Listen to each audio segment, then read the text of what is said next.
الحمدللہ رب العالمین والصلاة والسلام علی محمد الامین اعوذ باللہ من الشیطان بسم اللہ الرحمن الرحیم. خواتین، حدیث کا فن کس طرح مرتب ہوا اور عہد بہد کے مراحل سے گزرا، میں عام اصطلاحات کا مفہوم کیا ہے، ہم اس پر کچھ گفتگو کر چکے ہیں. خیالات میں نے یہ عرض کیا تھا کہ جن اصطلاحات سے میں نے آپ کو متعارف کرایا ہے ان پر کم و بیش اتفاق ہے، لیکن بعض جگہوں پر مختلف ادوار میں لوگ اس طرح سے اس اصطلاح کو نہیں لے رہے ہوتے جیسے کہ کسی دوسرے زبان میں لے رہے ہوتے. تو یہ چند جگہوں پر صورتحال پیش آئی تھی، جیسے میں نے مثال دی کہ امام شافعی مقطوع اور منقطع میں فرق نہیں کرتے. بعض اصطلاحات کے بارے میں متاخرین بھی ایک دوسرے سے اختلاف کرتے ہیں، اور جب آپ اس پورے فن کا مطالعہ کریں گے، اگر آپ لوگوں میں سے کچھ لوگوں کو اس کا شوق ہوا، تو جن اصطلاحات کا میں نے ذکر نہیں کیا اس میں بہت اختلافات آئے گا. یہ کم و بیش متفق علیہ اور اہم اصطلاحات ہیں جن کا میں نے آپ سے تعارف کرا دیا. یہ تو یوں سمجھ لیجیے کہ ایک عمومی جائزہ ہے اس فن کا. اس کے بعد یہ جو اصطلاحات ہیں، اس فن کی بحثیں ہیں، اس میں کسی چیز کا کیا مطلب ہوتا ہے، کسی کتاب کو ترتیب دیا جا رہا ہے تو اس میں جو اصطلاحات آتی ہیں اس کے کیا معنی ہوتے ہیں، سند کیسے بیان کی جاتی ہے. ظاہر ہے کہ یہ جو پورا علم ہے جس کا ایک مختصر سا خلاصہ میں نے آپ کے سامنے بیان کیا ہے،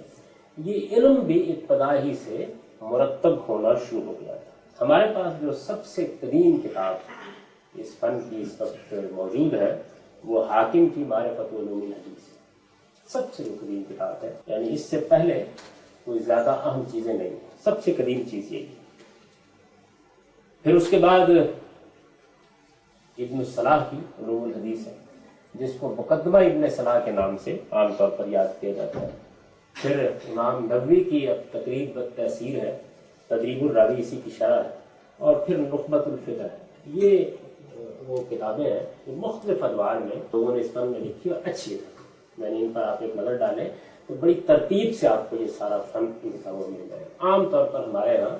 دینی مدارس میں نخبۃ الفکر ہی پڑھائی جاتی ہے اور اچھی کتاب ہے. نخبۃ الفکر ایک مختصر متن ہے، بہت مختصر سی کتاب ہے. آپ یعنی 40-45 صفحے کی کتاب ہوگی زیادہ سے زیادہ. پھر خود ابن حجر نے اس کی ایک شرح لکھ دی، نزہۃ النظر کے عنوان سے. سجادہ نے بھی اس کی شرح لکھی، اور پھر بہت سے لوگوں نے ان کی شروع لکھی ہیں، لیکن ایک مختصر کتاب میں آپ کو اس فن کا تعارف مل جاتا ہے. یہ اس کے مختلف ادوار میں اس علم کا ارتقاء ہے. بعد کے زمانوں میں پھر جب زیادہ استقصاء کے ساتھ چیزیں ہمارے سامنے آنے شروع ہوئی ہیں اور قدیم سے جائزہ لوگوں نے دینا شروع کیا، تو اب کچھ اور معلومات بھی ہمیں اس میں حاصل ہو گئی ہیں. مثلا یہ معلوم ہو گیا ہے کہ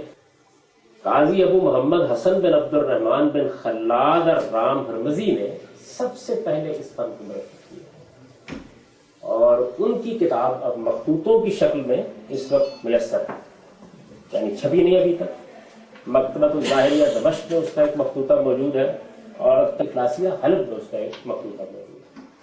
اب تک کی جو دریافتیں ہیں، یعنی حاکم کی کتاب تو ملتی ہے، عام ملتی ہے، لیکن یہ کہ یہ قدیم ترین نسخہ ہے جس کو آپ کہہ سکتے ہیں کہ اس فن میں انہوں نے مرتب کیا، اور یہ موجود ہے. یعنی اور بھی کتابوں کا ذکر ملتا ہے لیکن وہ ضائع ہو، وہ ہمارے پاس نہیں. کتابوں میں ان کا ذکر ملتا ہے، یہ مل گئی ہے اور موجود ہے مخطوطے کی صورت میں، چھپی ابھی تک نہیں. اسی طریقے سے عبداللہ بن محمد بن جعفر بن حیان اصفہانی کی اب فی الحدیث ہے، یہ بھی میسر مل جاتی ہے اور قدیم کتابوں میں سے. یہ دونوں تو کم و بیش حاکم سے پہلے، کیونکہ حاکم کی وفات کی تاریخ ہے 405، تو یہ اس سے پہلے کی. یہ بزرگ ہیں، انہوں نے اس سے پہلے یہ لکھا. اس کے بعد ابو نعیم احمد بن عبداللہ اصفہانی کی طبقات المحدثین والروات ہے، یہ 430 میں فوت ہوئے ہیں. یہ بھی موجود ہے اور اب میسر ہو سکتی ہے. پھر اس کے بعد 463 میں فوت ہوئے ہیں خطیب بغدادی، ان کی الکفایہ ہے. یعنی اگرچہ کفایہ کو بڑی اہمیت حاصل رہی ہے کہ ایک بہت غیر معمولی کتاب ہے، اور خطیب خود بھی بہت صاحب فن آدمی ہے، لیکن ان سے پہلے چیزیں اب میسر ہیں، مل سکتی ہیں. کوئی تحقیق کرنے والا اگر چاہے تو اس کو یہ چیزیں مل سکتی ہیں. خطیب کی کفایہ بھی ہے اور جامع آداب الشیخ فن ان کی کتاب ہے اور وہ بھی اس وقت میسر ہے. اسی طرح 544 میں وفات ہوئی ہے قاضی ایاز کی، ان کی العلماء بھی میں ایک اچھی کتاب ہے. میں نے ابھی ابن الصلاح کا ذکر کیا تھا، یہ کچھ مشہور کتابیں تھیں، ان کا میں نے پہلے ذکر کر دیا، جن سے آپ استفادہ کر سکتے ہیں، اب بھی ان کو پڑھ سکتے ہیں. یعنی حاکم کی معرفت علوم حدیث ہے، یا نبوی کی تقریب ہے، یا اسی طریقے سے اس کی شرح تدریب الراوی الفکر ہے. یہ ذرا زیادہ علمی اور فنی کتابیں ہیں، اس طرح مرتب نہیں ہے، اور علم کے ارتقاء کے معاملے میں طالب علموں کے ذہن میں رہنی چاہیے. اور یہ جو ابتدائی اور اعلیٰ کتابیں ہوتی ہیں بڑی اہم ہوتی ہیں. مثال کے طور پر نخبۃ الفکر سے وہ بصیرت حاصل نہیں ہوتی اس فن کی جو کفایہ سے حاصل ہوتی ہے، یعنی اس سے فن کی حقیقت معلوم ہو جاتی ہے. یہ کتابیں بعد میں طالب علموں کے پڑھنے کے لیے زیادہ مرتب کی جاتی ہیں، لیکن فن کیا ہے، کیا ہوا ہے، اس میں کیا مراحل گزرے ہیں، جیسے سیدھوی کتاب سے جو بصیرت فن نحو میں حاصل ہوتی ہے وہ بعض کتابوں سے حاصل نہیں ہو سکتی، اس لیے کہ اس سے یہ پتہ چل جاتا ہے کہ اس کے بننے کا عمل کیسے ہوا. تو یہ جو میں نے آپ سے ذکر کیا ہے طالب علموں کے لیے ہے کہ ان کے سامنے یہ چیز رہے. ہمارے ہاں زیادہ جو شہرت اسلامی کتابوں کو ہوئی ہے اس میں البتہ یہ تقی الدین ابو عمر عثمان بن عبد الرحمن کی علوم الحدیث، اس کو ابن الصلاح کہتے ہیں، یہ بہت شہرت پا گئی اور کوئی شک نہیں کہ یہ بڑی غیر معمولی کتاب ہے. اس کتاب کے ساتھ ہوا کہ اس پوری کی پوری کتاب کو نظم کی، یعنی یہ بھی ایک غیر معمولی کام ہمارے لوگ کرتے ہیں. چنانچہ زین الدین عراقی نے پوری کتاب کو 250-300 صفحے کی کتاب ہے اور فنی کتاب ہے، یہی کچھ اس میں بیان ہو. میں نے صحیح کیا ہوتی ہے، غزل کیا ہوتی ہے، اس نے نظم الدرر بالاسر کے عنوان سے اس کو نظم کر دیا اور 1000 نظم کیا. تو اس لیے الفیہ عراقی اس کو کہتے ہیں. نحو میں جیسے الفیہ ابن مالک کی بڑی شہرت ہے، اسی طریقے سے اس کی بھی بڑی شہرت ہے. اور پھر اس کے بعد یہی الفیہ عراقی ہے جس کی غیر معمولی شرح لکھی ہے امام سخاوی نے، جو فتح المغیث کے نام سے مشہور ہے، اور اس فن میں ایک بڑے مرجع کی. یعنی اگر آپ اس کو فن کو جیسے کہ وہ ہے اس کو کسی ایک کتاب سے سمجھنا چاہیں تو سخاوی کی فتح المغیث کا بڑا غیر معمولی درجہ ہے. ایک اور کتاب بھی اسی طرح کی ہے جس میں اسی طرح اشعار میں بیان کی گئی بیگونیہ. یہ ہمارے ہاں کم متعارف ہے لیکن دوسرے بعض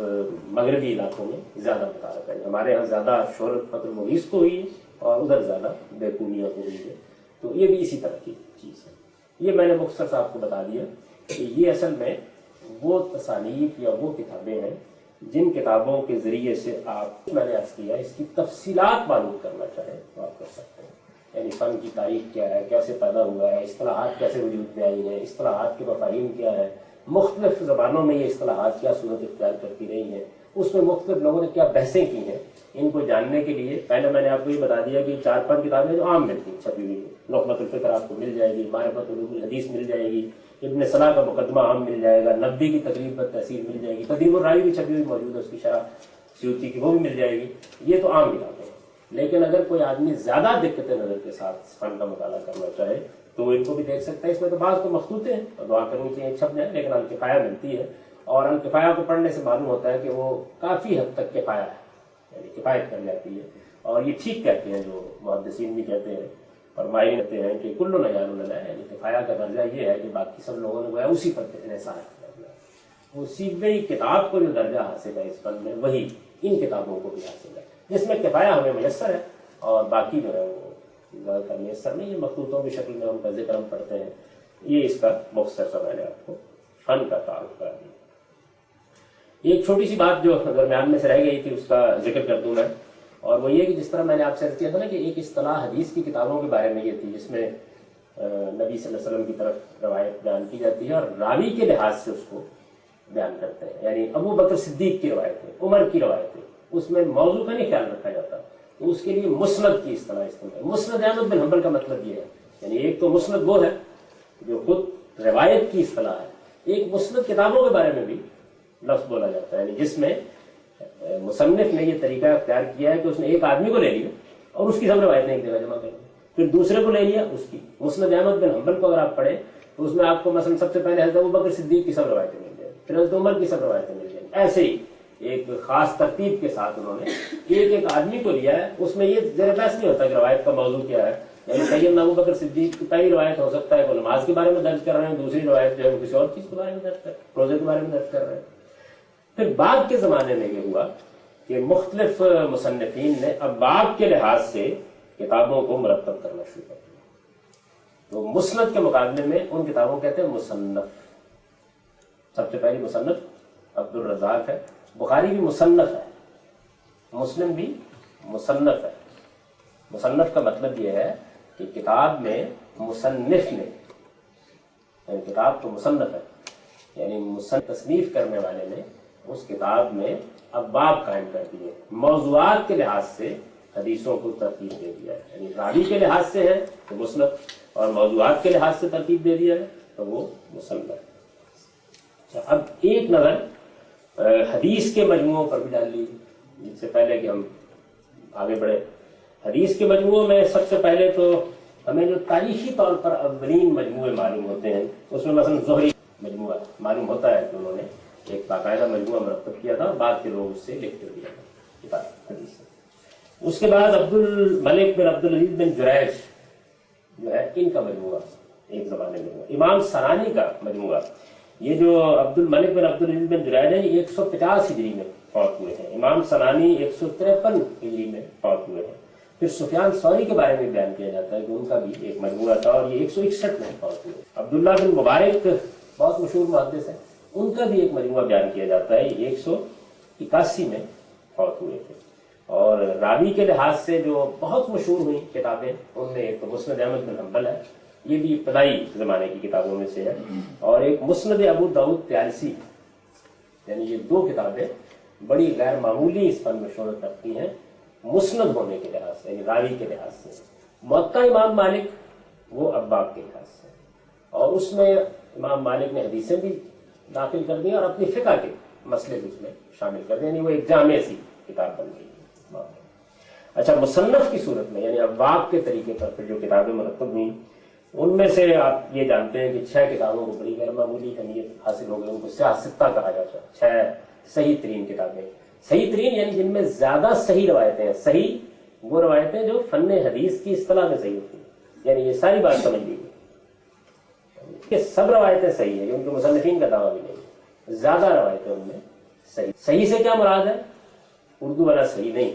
بلکہ حدیث کی اصطلاح میں جس کو صحیح روایت کہا جاتا ہے. تو اس لحاظ سے ان کو سیاہ ستہ کہتے ہیں.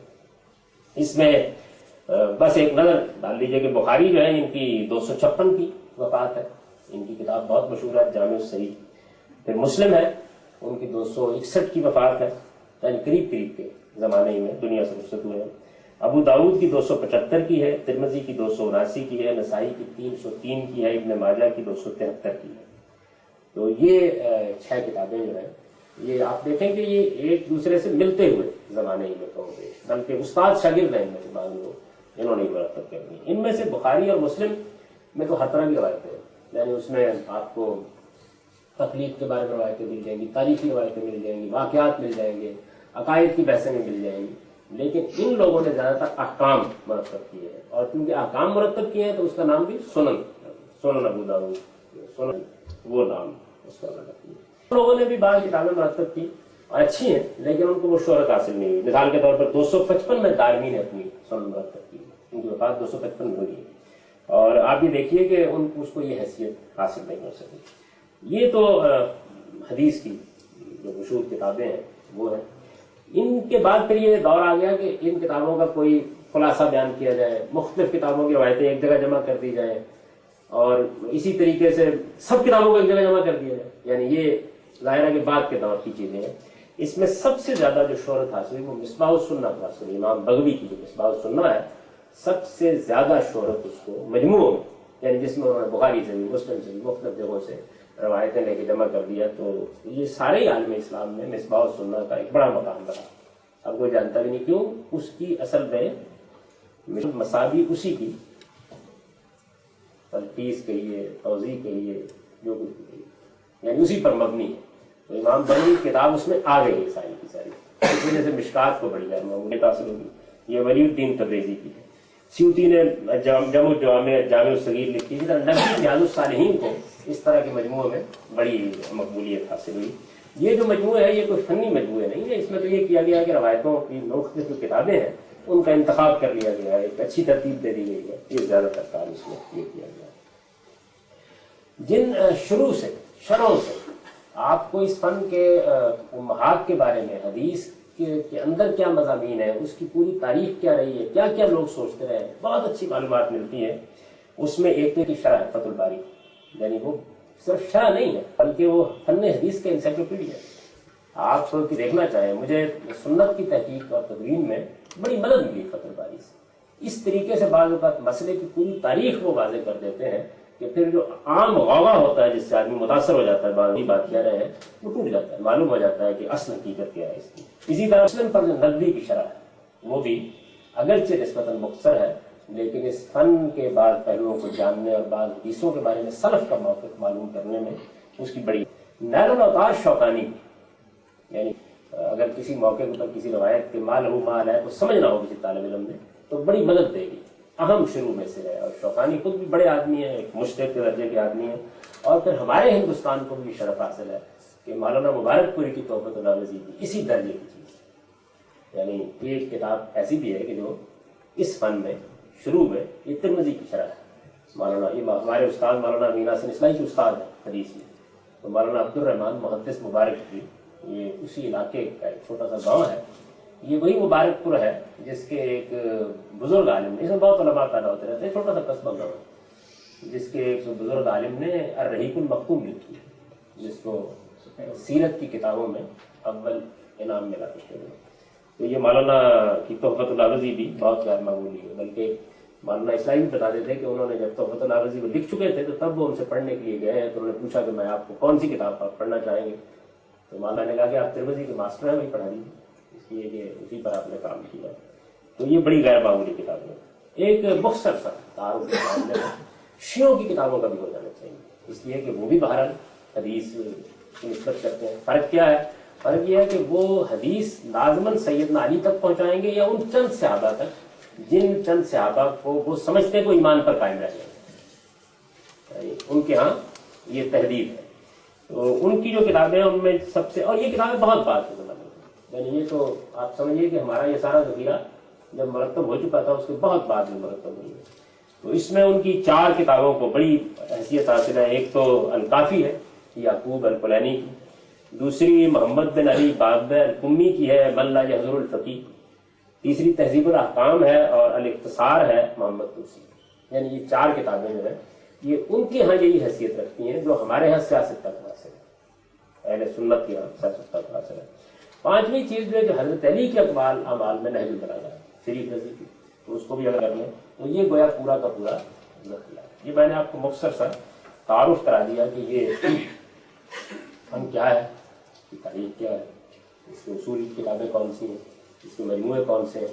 تاکہ بار بار ہم جب حدیث پر بعد میں گفتگو کریں تو تھوڑا سا ذہن میں ایک نقشہ قائم رہے۔ مقصد یہ نہیں تھا کہ کوئی بہت تفصیل کے ساتھ اس فن کی تمام مصطلحات کو پڑھایا جائے، ایک اجمالی تصور سامنے رہے، کیونکہ اصل باتیں تو وہ ہے کہ جو مجھے اب کرنی ہے اس معاملے میں، تو ان کو کرنے کے لیے اس پس منظر کی ضرورت تھی۔ اگر کوئی چیز مبہم رہ گئی اور آپ پوچھنا چاہتے ہیں تو پوچھ لیں، میں پھر آگے بڑھ رہا ہوں۔ لیکچر کے شروع میں اہتمام حدیث کے حوالے سے آپ نے 4 روایات،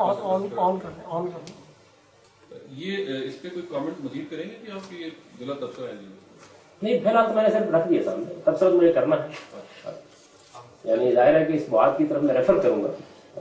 سر یہ شیعہ کی کتابیں آپ نے بتائی، ان کی وہ سندیں اسی طرح دیتے ہیں جس طرح ہمارے یہاں ایسے ہی وہ ہوتی لمبی ہے اس لیے کہ بعد کے زمانے کی، لیکن ایسے ہی کسی امام تک پہنچا دیں گے، زیادہ تر حضرت علی تک پہنچ میں اس طرح یہ فن مرتب ہوا ہے کہ اس میں اور جاگ کریں ہم، تو کوئی اس کی ضرورت ہی نہیں۔ اس کی وجہ یہ ہے کہ ان کے ہاں حضرت علی بھی معصوم ہے،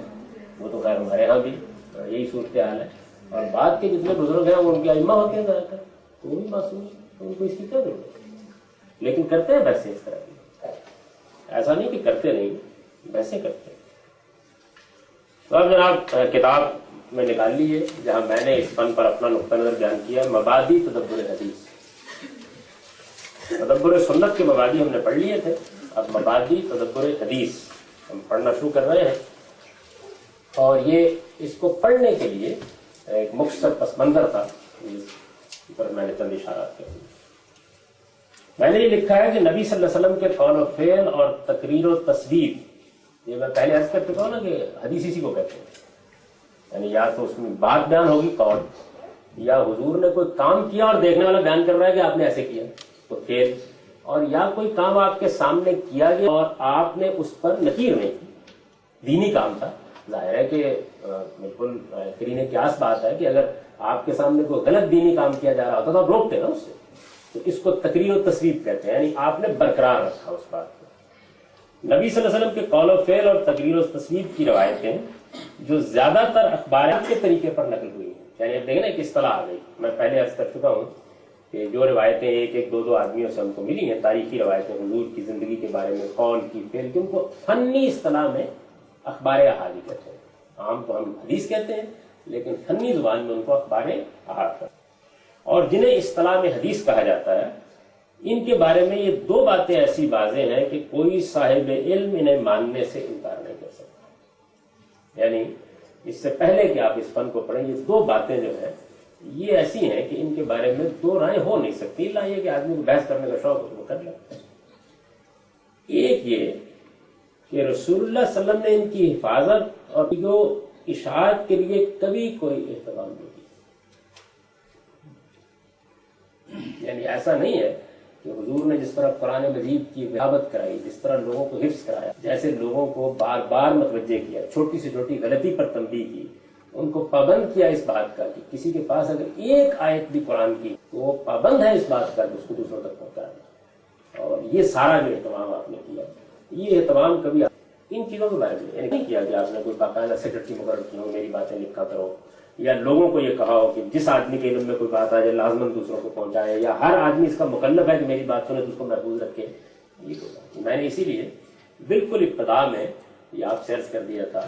کہ پورے ذخیرہ حدیث میں وہ چار باتیں ہیں جو خود حدیث کے بارے میں رسالت مآب صلی اللہ علیہ وسلم ابتدا میں نے آپ سے عرض کر دیا، یعنی ان میں جہاں تک پہلی بات کا تعلق کہ حضور نے حجۃ الوداع کے موقع پر لوگوں کو کہا، تو یہ تو کوئی حدیث کو محفوظ کرنے کا مسئلہ نہیں ہے، بلکہ ایک اہم خطبہ ہے، اور آپ یہ چاہیے اس وقت جو میں نے باتیں بیان کی جو لوگ آج نہیں آئے یا موجود نہیں ان کو پہنچا دینا، یعنی ہر سلیم الطبع آدمی اس کے یہی مان لے گا، اس کے سوا اس کی کوئی معنی نہیں۔ یا مثال کے طور پر آپ نے اگر کسی آدمی کی تحسین کی کہ اگر کوئی آدمی میری بات اچھی طرح سنتا ہے، دوسرے کو اچھی طرح پہنچا دیتا ہے، تو یہ بڑی اس کے لیے خیر و برکت کی بات ہے۔ تو ظاہر ہے کہ تحسین بھی ہے، اور اس میں لوگوں کو ایک ترغیب بھی کہہ سکتے ہیں آپ ہے کہ وہ اچھی بات کو اچھے طریقے سے سنیں، لیکن اس کو اہتمام اور حفاظت کے تعبیر میں آپ داخل نہیں کر سکتے۔ تو یہ اس وجہ سے یہ بات کم و بیش متفق ہے، اس پہ بحث نہیں ہو سکتی کوئی بھی، ایک سادہ حقیقت ہے کہ رسول اللہ صلی اللہ علیہ وسلم نے ان کی حفاظت اور تبلیغ و اشاعت کے لیے کبھی کوئی اہتمام نہیں۔ ایک بات۔ دوسری یہ کہ ان سے جو علم حاصل ہوتا ہے وہ کبھی علم یقین کے درجے تک نہیں پہنچتا، یعنی جو علم ان سے حاصل ہوتا ہے، ایک آدمی یہ بیان کرتا ہے کہ حضور نے یہ کہا یا حضور نے یہ کیا، تو ہمیں اس سے کچھ علم حاصل ہوا ہے نا، اس علم کا کیا درجہ یہ ہے کہ یہ بالکل یقینی ہو گئے؟ یہ یقینی نہیں ہوتا۔ کیوں یقینی ہوتا؟ یعنی پہلی بات تو میں نے عرض کر دیا نا کہ آپ کے سامنے عین ممکن ہے کہ ظاہر پھیلا ہوا ذخیرہ ہے، کوئی چیز میری نگاہوں سے اوجھل رہ گئی ہے، لیکن میں اطمینان سے کہہ سکتا ہوں کہ حدیث کے پورے ذخیرے پر ایک نظر ڈالنے کے بعد ان چار باتوں کے سوا مجھے کچھ نہیں، عین ممکن ہے میری تحقیق سے کوئی چھوٹی موٹی چیز سامنے آ جائے، لیکن میرا خیال ہے اس کا امکان نہیں ہے۔ آخر آدمی جب خاص اس زاویے سے دیکھے گا سارے ذخیرے کو نہیں ملی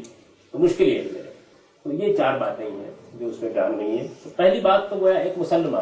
کہ نہ رسالت مآب صلی اللہ علیہ وسلم نے کبھی لوگوں کو پابند کیا اس کا کہ دیکھو جو بات سنو وہ لازماً دوسروں تک پہنچانی ہے، یا فلاں آدمی سنیں، یا کچھ لوگوں کو مقرر کیا گیا ہو کہ اس کو لکھیں یا لوگوں تک پہنچائیں۔ حفاظت، تبلیغ، اشاعت کا کوئی اہتمام آپ نے نہیں کیا۔ سادہ باتیں وہ جو میں نے آپ کو بتا دی، جو تین چار کہی ہیں، اور وہ ظاہر ہے کہ ہر بزرگ کہے گا، اور رسالت مآب سے بھی فرمایا۔ علم یقین کے درجے تک نہیں پہنچتا۔ ہم بھی بحث کر چکے ہیں کہ قرآن بھی اجماع سے منتقل ہوا ہے اور سنت بھی اجماع سے منتقل ہوئی ہے، اور اجماع سے ہم کو جو علم حاصل ہوتا ہے وہ قریب درجہ یقین کا علم ہو جاتا ہے۔ اور یہ تھا کہ کوئی اسلامی اصطلاح نہیں ہے، یہ فن تاریخ کی اصطلاح ہے۔ یعنی اگر ایک چیز کو نسلاً بعد نسل، اور یہ دیکھیے نسلاً بعد نسل، ہمارے یہاں ایک بڑی غلطی ہوتی ہے، اور میں اس پر کئی مرتبہ متنبہ کر چکا ہوں بحثوں میں، کہ لوگ یہ خیال کرتے ہیں اس وقت، یعنی جب ہم کہتے ہیں کوئی چیز اجماع سے منتقل ہوئی ہے تو وہ صحابہ کے ہاں بھی اسی درجے میں مجمع علیہ ہوتی ہے، ان کے بعد کے ادوار میں بھی اسی درجے میں مجمع علیہ ہوتی ہے، اور کوئی دور ایسا نہیں ہوتا کہ جس کے اندر اس کی یہ حیثیت نہ ہو۔ اگر یہ حیثیت کسی دور میں نہیں رہی تو اجماع ختم ہو گیا۔ یعنی عین ممکن ہے کہ حدیث کی روایت ہو، خبر واحد، اور اس پر سب کا بعد کے ادوار میں اتفاق ہو گیا، لیکن پہلے دور میں وہ خبر واحد ہے، کچھ بھی نہیں۔ یعنی اتفاق تو کسی بھی چیز پہ ہو سکتا ہے، قرآن مجید کی آیت کے ایک مفہوم پر بھی ہو سکتا ہے، لیکن اجماع کا مطلب یہ ہوتا ہے کہ حضور تک معاملہ بالکل۔ دوسری چیز جو اس میں اہم ترین ہوتی ہے اور اس میں کسی صاحب کو چوکنا نہیں چاہیے، وہ یہ ہے کہ امت کا پورا علمی ذخیرہ مثبت طور پر متفق لفظ ہوتا ہے اس کے بارے میں۔ یعنی ایسا نہیں ہو سکتا کہ آپ ایک چیز پیش کریں اور جیسے ہی ہم اس چیز کو سنیں سب لوگ مان رہے ہیں، سب لوگ مان رہے ہیں، معلوم ہے حدیث ہی نہیں مان رہی، تو ایمان کدھر رہا؟ یعنی وہ کردار ادا کرے گی نا۔ اگر اس میں مسئلہ زیر بحث آ گیا اور وہ کوئی اور تصویر دکھا رہی ہے، اس کا مطلب تو یہ ہے کہ امت کے ابتدائی دور میں جو خود اور صحابہ کے ذریعے ذخیرہ مرتب کیا گیا وہی نہیں مان رہا اس بات۔ اجماع کے لیے متفق لفظ ہونا، یعنی اجماع اس کا محتاج تو نہیں ہے کہ حدیث میں اس کا ذکر ہو، لیکن ہو گیا ہے تو پھر وہ وہی ہونا چاہیے جو آج ہم مان رہے ہیں، ہے تو پھر بڑی اہمیت ہو گئی اس کی، اس لیے کہ اب تو اجماع کا حصہ بن گئی نا۔ خاموشی تھی، ہم یہ کہہ سکتے تھے سارے لوگ اس بات کو بیان کر رہے ہیں۔ اچھا، اسی طریقے سے مثال کے طور پر ایک میں اجماع کا لفظ سمجھا رہا ہوں فی الحال، صرف دین میں اجماع کس جگہ زیر بحث آتا ہے وہ نہیں۔ مثال کے طور پر ایک چیز ہے مسلمانوں کے ہاں، کوئی بندہ آپ کو اس سے حق کرتا نظر نہیں آئے گا، رجم کی سزا کا معاملہ، دیت ہے عورت۔ لیکن سوال یہ ہے کہ اس سارے اجماع میں قرآن کو نظر انداز کر دیں، یعنی اگر سب کچھ ماننے کے بعد قرآن پڑھے اور معلوم ہو کہ قرآن کی آیت ہی غلط سمجھ لی گئی ہے اور اس کے بعد خود متفق ہوتے چلے گئے ہیں، تو قرآن کافی ہے اس سب کچھ کی تردید کر دیں گے۔ تو اس لیے اس کو بہت اچھی طرح ذہن نشین کر لیجیے کہ اجماع کا لفظ جو ہے یہ غوغائے عام کے لیے نہیں بولا جاتا، اس کے لیے یہ ضروری ہوتا ہے کہ نسل اتفاق ہو اور کوئی ایک امت کے ذخیرے میں کر رہی ہے، ایک چیز بھی نفی کر دے گی، اور اگر حدیث کے درجے کی چیز نفی کر دے گی، نفی کر دے گی، میں یس کر رہا ہوں، اس بات کے لیے ضرورت نہیں ہے اس کی، نفی کر دے گی یا اس کی تصویر کوئی دوسری بتا دے گی، تو وہ اجماع ختم ہو گیا۔ اس کا مطلب یہ کہ بات سمجھنے میں لوگ متفق ہو گئے اس کو۔ اجماع کے لیے ان سب چیزوں کو جمع ہونا چاہیے، اس لیے اس سے ہم یقینی علم حاصل کرتے ہیں۔ یعنی میں یقین کے لفظ کی تشریح کر رہا ہوں کہ اس لیے اس کے علم کو ایک چیز ایسی ہے۔ یقین، یہ یقین بھی وہ یقین نہیں ہے کہ جس یقین کے بارے میں آپ یہ کہہ سکیں کہ بھائی حق الیقین ہو جاتا ہے۔ سر یہ جیسے آپ نے فرمایا کہ اجماع اگر لوگ بیان کرتے ہیں، حدیث اس کی نفی کرتی ہے تو اجماع ختم ہو گیا، کیا ایسے نہیں ہوتا کہ ایک چیز پہ اجماع ہے لیکن حدیث اس کی نفی کریے وہ حدیث ضعیف ہو؟ جیسے آپ ضعیف ہو تو پھر تو مسئلہ ہی نہیں ہے نا۔ یعنی بات یہ ہے کہ وہ اجماع جس مسئلے سے متعلق تھا اسی مسئلے کو حدیث زیر بحث لا رہی ہے، حدیث بھی صحیح ہے تو سمجھا جائے گا، قرآن کی آیت زیر بحث لائیے سمجھا جائے گا۔ رجم کے معاملے میں دیکھیں نا، ہم نے کتنی بحث کی اور یہ بتایا ضعیف ہے تو پھر تو زیر بحث نہیں، ضعیف حدیث زیر بحث نہیں ہوتی، ضعیف حدیث علم کی دنیا میں زیر بحث نہیں ہوتی۔ اس کے بارے میں ہم یہ بھی تو کہتے ہیں کہ یہ جو چیز امت کا ریکارڈ کہاں سے معلوم کیا جائے گا؟ ظاہر بات ہے تاریخ سے معلوم ہوگا، متفق لفظ ہونا چاہیے، کیوں وہ چیز قائم رہ گئی ہے اس طریقے سے معلوم ہونا چاہیے، یعنی یہ واضح ہو جاتا ہے اس کے نتیجے میں بات اصل میں کیا ہے یہ معلوم ہو جاتا ہے۔ نفی کی تو کوئی مثال ہی نہیں ہے، لیکن بات کی حقیقت معلوم ہو جاتی ہے اس کے نتیجے میں کہ اصل میں بات بن کیا گئی، کیا تھی اور کیا بن گئی۔ سر یہ میرا خیال ہے یہ فرما رہے ہیں، یہ ہمارا بیان کردہ ایک جنرلی ہم نے یہ اصول کہ اگر اجماع کے خلاف کوئی خبر واحد آئے گی تو وہ اس بنیاد پر ضعیف سمجھی جائے گی، یہ شاید اس کی طرف نہیں، میں وہ بات نہیں کر رہا، میں یہ کہہ رہا ہوں کہ بھائی ایک چیز بیان ہو رہی تھی نا اور اس میں لوگ متفق تھے، یعنی اجماع بننے کے لیے بھی تو ایک پروسیس ہونا چاہیے نا، پہلے اجماع بنائے نا اس کو، نہیں مثال اس کی جو ہے پہلے تو بنائے۔ اجماع ایسے بنے گی کہ ایک چیز کے بارے میں روایت بھی متفق ہے، ایک چیز کے بارے میں امت بھی متفق ہے، ایک چیز کے بارے میں تمام ذخیرہ جو ہے وہ بالکل متفق ہے، اس میں کوئی دوسری بات معلوم نہیں ہوتی، تب اجماع بنے گا۔ اب اگر درمیان میں کوئی رکاوٹ پڑ گئی تو پہلے تو اجماع بننے کے عمل کو روک دینا، پہلے اس کو سلجھائیں کہ یہ بات ہو کیا گئی ہے۔ یعنی مورخین اگر مختلف بات بیان کر رہے ہیں تو کیوں کر رہے ہیں، اگر حدیث مختلف بات بیان کر رہی ہے تو کیوں کر رہی ہے، مختلف بات کیوں بیان کر رہی ہے۔ یعنی اس سارے معاملے کو پہلے یہ ایسے ہے کہ پہلے غوغائے عام کو اجماع مان لیں گے، پھر